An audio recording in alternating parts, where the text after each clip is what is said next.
전성훈 원장님, 네. 청와대에 계셨잖아요. 네.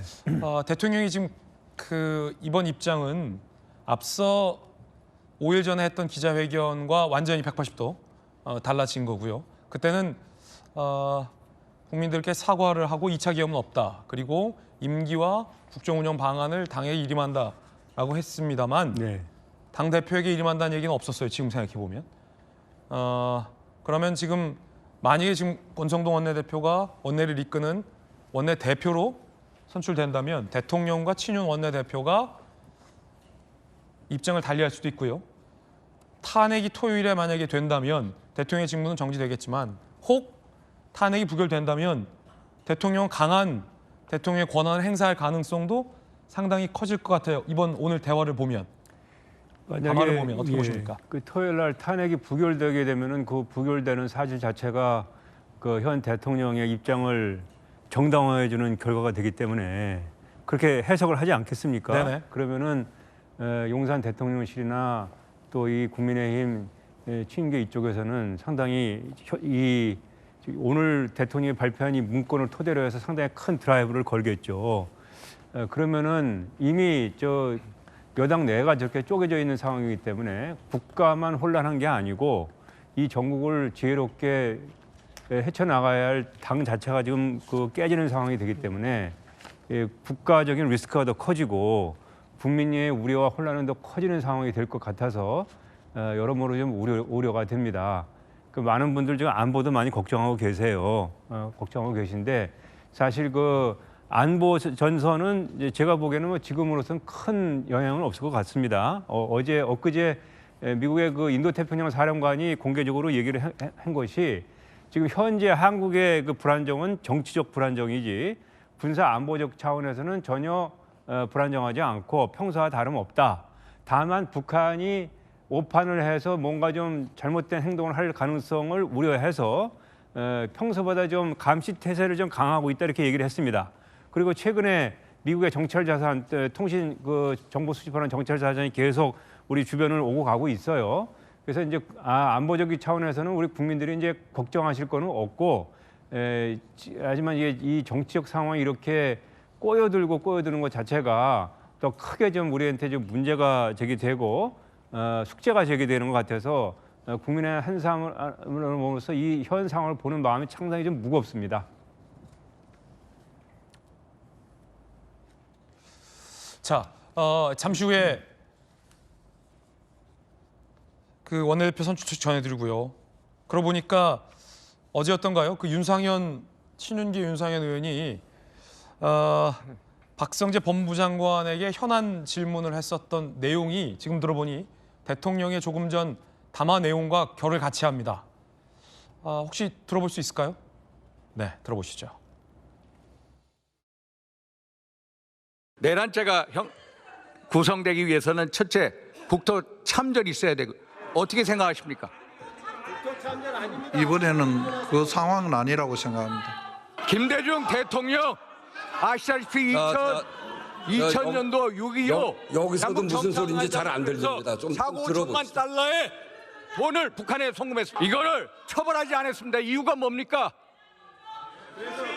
통치행위라고 판단한 것으로 알고 있습니다. 1997년 대법원 판례를 보면은 비상개업은 고도의 정치행위, 통치행위로 보고 있습니다. 알고 계십니까? 그런 의견도 있는 것으로 알고 있습니다. 2010년도 대법원 판례에 의하면은 고도의 정치행위에 대해서는 대통령의 권한을 존중하면서 사법심사를 자제하는 선에서 위헌성을 심판해라. 이게 대법원 판례입니다. 자, 그뿐이 아니라 홍준표 대구시장도 이런 글을 올린 바 있었습니다. 내란죄 프레임, 탄핵을 성사시켜 사법 리스크로 시간 없는 이재명 대표가 조기 대선을 추진하기 위한 음모적인 책략이다. 선동에 넘어가지 말고 냉정하고 냉철하게 판단해야 된다. 그러니까 여당 내에 또 당대표를 역임했던 홍준표 시장, 친윤계 윤상현 의원 등이 하루 전에 밝혔던 이 입장들이 오늘 대통령의 담화문과 궤를 같이 합니다. 이 계엄이 향후 우리 국민들 사이에서도 좀 두 가지 논쟁적인 얘기가 오고 갈 수 있겠는데, 대통령의 탄핵이 필요하다 아니다의 어떤 여부를 떠나서 안영환 의원님, 네. 이 계엄 자체가 과연 적절하고 적법했냐와 관련해서 과연 많은 국민들이 대통령의 입장을 얼마나 많이 동의할지는 모르겠어요. 그런데 내란죄에 해당하느냐, 이른바 야당이 주장하는 내란 수괴냐라는 부분과 관련해서는 국민들 사이에 여러 이견이 있는 것 또한 사실이거든요. 헌법학자들의 이견도 있고요. 내란죄의 어떤 구성 요건들, 아까 윤상현 의원이 얘기했듯이 과연 이번 비상계엄 조치가 그 내란죄의 구성 요건들을 충족하느냐와 관련된 논쟁, 야당에서는 내란 수괴다라고 주장하고 있고, 지금 한동훈 대표는 비상계엄이 비상식적이었고 탄핵의 요건이다라고 하지만 내란죄에 해당하는지 여부에 대해서 한동훈 대표도 입을 아끼고 있어요. 말을 아끼고 있는 상황이거든요. 어떻게 보십니까? 예, 앞으로 제가 말씀드렸지만은 탄핵은 굉장히 정치적인 영역, 정치적 책임을 묻는 거고요. 내란죄는 형사적인 책임을 묻는 겁니다. 탄핵에 대해서는 뭐 어느 정도 지금 그 과정이 위헌적이었다는 데서는 공감되어 있는 것 같습니다. 그러나 내란죄에 대해서는 보는 분들의 시각에 따라서 굉장히 앞으로 논란이 될 수밖에 없습니다. 네네. 근데 이 부분이 국론 분열로 갈 가능성이 저는 매우 높기 때문에 그냥 우려가 되는 상황이라고 생각을 하고요. 왜냐하면 검찰의 수사는 내란죄를 향하고 있거든요. 그럼요. 검찰이야 뭐 형사적인 책임을 묻는 건데 지금 이제 상황을 유추해 보면 이렇게 되겠습니다. 아마 토요일 지금 상황에서는 한 대표가 저렇게 탄핵을 찬성한 상황에서라면은 탄핵이 가결될 가능성이 매우 높아집니다. 그러면 이제 그 다음에 직무정지 6개월 동안에 내란죄를 둘러싼 검찰 수사 문제가 굉장히 대두가 될 겁니다. 이 과정에서 굉장한 국론 분열이 예상이 되고요. 지금 뭐 저는 이제 뭐 왼쪽에 계신 분들, 오른쪽에 계신 분들 이야기를 다 듣습니다. 아주 극과 극의 이야기를 합니다. 네. 특히 이제 오른쪽에 계신 분들은 선거 부정 문제를 굉장히 이야기를 해요. 앞으로 이제 광화문과 여의도로 나뉘는 이제 여의도에서는 집회를 할 이유가 없겠죠. 만약 탄핵이 가결된다면은 그럼 이제 광화문의 장소를 잡고 대한민국이 다시 한번 분열되는 광화문 광장이 분열되는 모습을 볼 수밖에 없는 것 같아서 정말 안타깝고요. 저는 탄핵이라는 것이 사실 질서 있는 퇴진을 이야기하고 즉각적인 하해를 통해서 선거를 치르는 게 빨리빨리 속전속결로 끝나는 거라고 저는 생각을 했었습니다. 그런데 이제 이렇게 되면 시간이 굉장히 길어지게 되는 것이죠. 그렇군요. 시간이 길어지기 때문에 국민 분열이 되는 거고 상당히 정말 안타까운 상황입니다. 탄핵도 제가 이런 말씀 드리면 참 뭐 저한테 거부감 느끼신 분도 계시겠지만 저는 정치학적으로 정치학을 공부했던 사람으로서 탄핵의 일상하고 굉장히 두렵습니다. 지난번 박근혜 대통령의 탄핵 이후에 저는 그런 생각을 했어요. 자, 앞으로 모든 대통령은 임기 시작하자부터 탄핵에 시달릴 수밖에 없다. 만약에 국회가 다수당이 3분의 2를 차지하는 다수당이 되면은 모든 대통령은 탄핵될 수밖에 없다. 이 상황이 어떻게 반복될 것인가? 이건 중남미 상황이다라는 생각을 제가 했었는데 결국은 그 상황이 제가 우려했던 그 상황들이 되풀이되고 과정이 있는 것 같아서 정말 어렵고요. 헌정 질서가 이렇게 되는 거 결국은 저는 뭐 대통령제 한계에 도달했다. 이제는 끝났다. 뭔가 다른 돌파구를 대한민국을 위해서 찾아야 된다. 이런 생각을 다시 한번 해봅니다. 그러면 지금 안영환 의원님 말씀하신 그 부분 중에 이른바 대통령이 완강히 정면 승부하겠다, 법리적으로 다퉈보겠다라고 입장을 세운 이상, 그리고 여당이 당대표와 원내대표를 중심으로 갈라져 있는 상황에서 이 이야기의 끝이 굉장히 좀 미뤄질 것이다. 탄핵 소추의 절차나 뭐 내란죄 적용 등에 대한 수사 결과도 상당히 좀 길어질 것이다. 이 말씀이세요? 그렇죠. 이제 저 정도 나온다면 탄핵 소추가 노무현 대통령 같은 경우 63일, 박근혜 대통령 같은 경우는 91일 걸렸는데 저렇다면은 굉장히 이제 법리 싸움이 시작된다면은 왜냐하면 길어질 지금 수가 있는 것이죠. 헌법재판관이 6인 체제인데 그렇죠. 대통령이 과연 추가적인 야당이 추천하든 국회가 추천한 헌법재판관을 빠르게 임명해 주냐라는 변수부터 과연 6인 체제 하에서 그렇다면 헌재가 대통령의 탄핵 기각 인용 여부를 심리하고 판단하고 발표할 것인가? 그것은 적법하냐에 대한 고민부터 6인이 전원 다 하나의 의견을 내야 하는데 한 명이라도 의견을 달리할 경우에는 탄핵의 어떤 인용 요건을 갖추지 못하기 때문에 그렇다면 그 결과는 탄핵이 기각이냐 인용이냐라는 어떤 그런 절차적 논란부터 굉장히 좀 많겠군요. 따져볼 지금 것들이. 이제 제가 이런 말씀드리면 참 그렇습니다. 이재명 대표한테는 점점 불리한 국면으로 가고 있습니다. 이게 오히려 시간이 길어질 수밖에 없기 때문에요. 지금 일단 이렇게 됩니다. 절차가 대통령이 탄핵이 되면은 직무대행이 대통령직을 이제 이어받게 되는 것이죠. 만약에 상황에서라면- 이번 주에 탄핵된다면? 그렇죠.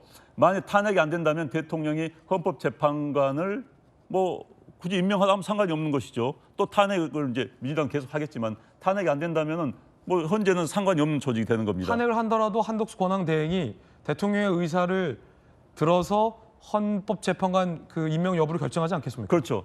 헌법재판관은 국회에서 추천하더라도 대통령 임명을 해야 되는 겁니다. 예. 그 대통령이 그렇게 직무 권한대행이 임명하지 않으면은 그냥 6명 체제 가는 겁니다. 굉장히 이제 기묘한 상황에 빠지는데 물론 한덕수 직무대행이 된다고 한다면은 저는 뭐 그걸 거부할 것 같지는 않아요. 그건 관례대로 따를 것 같습니다. 또 모르죠. 그렇죠. 그 상황도 이제 유동적인 겁니다. 그러니까 지금부터 모든 상황이 유동적이 돼버린 겁니다. 게다가 이제 헌재에 들어가면 헌재에서 기한이 지금 이 정도 논리라고 한다면 상당히 길어질 수가 있어요. 그럼요. 그 헌재가 이럴 상황도 예상이 됩니다. 자, 헌재 판단에 가장 중요한 건 내란죄입니다. 지금 예. 내란죄 관련해서 그 헌재가 만에 하나 자 현재 형사소추가 돼 있어서 재판 중이므로 그 결과가 나올 때까지 헌재 판단을 유보하겠다라고 예. 한다면은 마냥 대법원 판결까지 미뤄질 수밖에 없는 겁니다. 왜냐하면 만에 하나 헌재와 내란죄 수사로 인한 법원의 판단은 다른 거잖아요. 근데 헌재에서 내란죄 등에 대해서 인정을 해서 탄핵을 인용한 후에 대통령에 대한 뭐 1심 재판에서 만약에 내란죄는 성립하지 않는다고 판단해버리면 헌재와 사법부의 판단이 달라질 수도 있다. 혹은 반대로 헌재에서 탄핵을 기각한 상황에서 검찰이 내란죄 혐의로 대통령을 뭐 수사하거나 구속돼 있는 상태를 유지하기도 좀 애매해지는 그런 야, 굉장히 복잡해지겠군요. 그러니까 지금 이제 헌재가 전 뭐 그럴 일이라는 생각은 들지 않습니다만 사법부의 판단을 기다려 한다면 대통령 유고 상태가 계속 늘어납니다. 네. 헌재가 그것까지 저는 허용할 것 같지는 않습니다만 어찌됐든 내란죄 관련해서 헌재가 이거에 대해서 우리가 좀 심의를 하겠다. 대통령의 임기를 중단시키고 대통령 탄핵 결정을 한 데는 내란죄 여부가 굉장히 중요하거든요. 그거에 대한 나름대로 판단한다면 헌재 판단이 6개월까지 늘어날 수가 있습니다. 늘어날 수 있죠. 그럼 뭐 이재명 대표가 바라던 바하고는 좀 달라진 상황이 될 수밖에 없는 것이죠. 그리고 이제 헌재가 특히 이제 중단하겠다 한다면은 심의를 중단하겠다면 더 복잡한 상황이 되고요. 그럼 뭐 그 정도 상황까지 가지 않을 것 같습니다만 어찌 됐든 지금 보통 우리가 박근혜 대통령 때처럼 3개월 안에 헌재 결정이 나올 것이라는 상황은 더 이제 늘어날 수밖에 없는 상황이 돼버렸습니다. 특히 내란죄에 대해서 저렇게 다투겠다고 나온 이상은 게다가 이제 헌재에서 이런 상황도 있습니다. 헌재는 굉장히 정치적 판단하는 조직입니다. 형사적 판단을 넘어서 만에 하나 현재 6명의 재판관 또는 그 이상의 재판관 중에서 자 내란죄도 있을 수 있다. 그리고 위헌도 있을 수 있다. 그러나 지금 대통령을 탄핵해서 국정을 스톱시키는 것이 국익에 더 손해다. 그러니까 공익의 우선 어느 게 더 우선되는 걸 따질 수도 있는 것이죠. 그렇다면 어느 헌재 재판관 중에 누군가는 또 그걸 손을 들 수도 있습니다. 6명 중에 1명이라도 의견이 다르면 탄핵은 인용 안 되는 거니까. 그렇죠. 지금 6명 체제 하에서라면 한 명이 어. 인정은 하나 잘못했다. 그러나 그로 말미암아 탄핵하는 것으로 말미암은 국익과 탄핵을 하지 않고 대통령이 유지하는 국익에 따져볼 때 후자가 많다라고 판단도 네. 나올 수 있습니다. 그렇기 때문에 예. 상당히 복잡한 국면에 지금 들어가게 생겼습니다. 자, 친윤계 윤상현 의원이 조금 전에 입장을 올렸습니다. 한동훈 대표를 강하게 비판했습니다. 나살자고 대통령을 먼저 던지는 건 배신의 정치다라고 한동훈 대표를 향해서 배신의 정치다라고 지목을 했고요. 대통령의 비상계엄 선포를 한동훈 대표가 내란죄로 단정하고 대통령을 출당 제명시키겠다라고 하는 것은 이재명 대표에게 정권 헌납하는 것이다. 라며 당대표가 지금 배신을 하고 있다라고 윤상현 의원이 강하게 한동훈 대표를 비판하고 나섰습니다. 지금 저희가 오늘 잠시 후에 발표될 조국 대표의 대법원 확정 선고에 대한 내용도 정말 열심히 많이 준비해 놨는데 조국할 상황은 아닌 것 같아요. 어차피 좀 있으면 조국 대표에 대해서는 선고가 날 테니까 그냥 그대로 지켜보고 자 지금 조국이 문제가 아니네요. 지금 국가가 문제인데 성춘 부의장님 예. 굉장히 길어질 것 같아요. 그러게 말입니다. 일단 윤상현 의원의 저 입장에 대해서 바로 반박을 해드리고 싶은데 윤상현 의원의 예, 지금 배신의 정치 입장. 뭐 자기 살겠다고 뭐 배신의 정치를 한다. 지금 국민의힘 의원들이야말로 자기들 살겠다고 국민들을 배신하고 있는 거 아닙니까? 지금 본인들의 위치를 좀 망각하고 계신 것 같은데 민의의 전당, 의회, 국회는 국민을 대표하는 겁니다. 지금 국민들의 목소리를 못 듣고 저는 한동훈 대표가 개인적으로 좀 늦었지만 그래도 오늘 저 입장을 밝힌 것은 매우 적절했다. 근데 윤상현 의원과 이철규 의원 이렇게 반대하는 사람들의 의견이야말로 국민들을 배신하는 정치다라고 말씀을 드리고 싶고요. 그리고 고유의 통치권 이거 얘기를 윤상현 의원이 어제 얘기하면서 오늘도 뭔가 반복해서 얘기를 하고 있는 것 같은데 이 국가 권력자의 통치권이라 함은 우리가 헌법을 왜 만들었습니까? 헌법을 만든 이유는 이 권력자들이 권력을 남용하는 걸 방지하기 위해서 권력을 어떻게 쓰고 권력을 어떻게 부여하고 누구에게 어떤 권력을 부여하고 이런 거에 따라서 통치를 하라. 이게 법치주의 국가의 기본 원리고 그거에 따라서 헌법에 따라서 하는 게 기본의 그 법치주의 국가들의 기본적 원리입니다. 근데 지금 이 고유의 통치, 이 내란, 이 비상계엄 헌법에 나와 있는 내용이 아니죠. 그렇기 때문에 이게 잘못됐다고 말하고 있는 건데 계속해서 뭔가 대통령이 할 수 있었던 것처럼 고유의 통치권인 것처럼 말하고 있는 것이 저는 매우 부적절하다는 말씀을 드리고 싶고 아까 대통령께서 지금 뭐 야당 뭐 지금 내란죄 주장하는 사람은 광란의 칼춤을 추고 있다라고 말씀하셨는데 국민들께서 과연 야당의 입장, 국민들의 목소리를 광란의 칼춤으로 볼지 오늘 대통령의 담화를 광란의 담화로 볼지 저는 후자의 무게가 실릴 거라고 봅니다. 지금 문제인식을 전혀 못하고 계신 건데 사실상 대통령의 담화는 죄송합니다. 그 헌법재판소나 아마 법원에서 이 피고인의 변론 요지서를 지금 미리 얘기한 거다. 전 그렇게 보여집니다.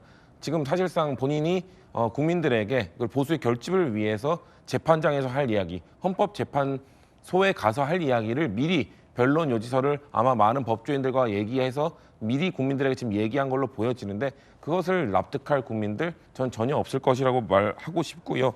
그리고 자 아까 계속해서 대통령께서 지금 선거 부정 얘기하고 가시잖아요. 자 그러면은 선관위가 그럼 북한의 해킹을 통해서 지금 총선이고 다 조작을 했다는 건데 그럼 22년 대선은 어떻게 되는 겁니까? 지금 그러면은 자, 지금 방송 시간 관계상 예. 일단 성춘 부의장 말씀 여기까지 좀 줄이는 걸로 하겠습니다. 알겠습니다. 일단 저희들도 60초 광고 보고 돌아와서 잠시 후에 뵙겠습니다. 60초만 기다려주세요.